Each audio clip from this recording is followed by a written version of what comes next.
In They Got Acquired, you've got a lot of interesting conversations with sellers, right? A lot of people listening are sellers, but a lot of people listening are also buyers. They're looking for that first acquisition.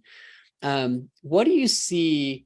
And I think happy sellers have happy businesses. What do you see the difference between happy sellers, and maybe you've run into some sellers who weren't very happy or had to sell because they were forced to? What do you kind of see some of the differences between those two?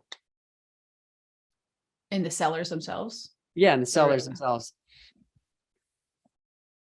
I mean, I think there are certainly sellers who have reached burnout and don't have it in them to do the things that they need to do to get the business ready to sell.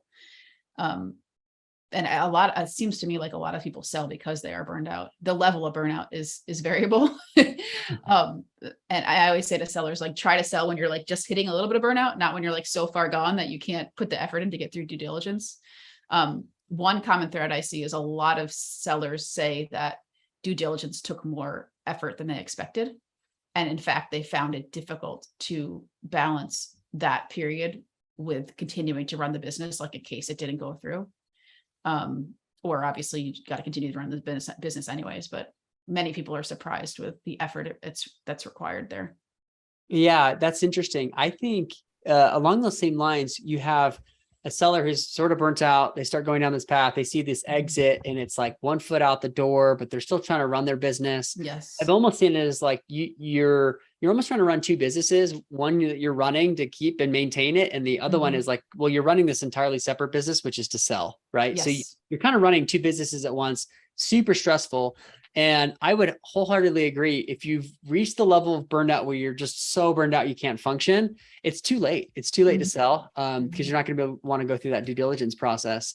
On the flip side, when you start seeing yourself dip a little bit, that's when I'm starting to see, oh, okay, like if you see yourself dip and the grass is greener on the other side, you start looking at and exploring what an exit could look like. Because if you go too far down that path, then you can't catch up.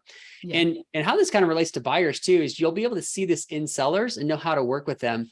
Because I think sometimes as buyers see everything as like a deal, but in reality, it's not a deal. It's a business that, may have put the owner's kids through college, or they've been running it for 20 years or 10 years or 5 years, whatever that is, or it's paid their mortgage and their grocery bills for years. And so when you switch the term from deal to, hey, this is someone's baby, then you can understand where they're coming from and not just approach everything that they might experiencing massive burnout, but you don't just kind of leave it out there for them.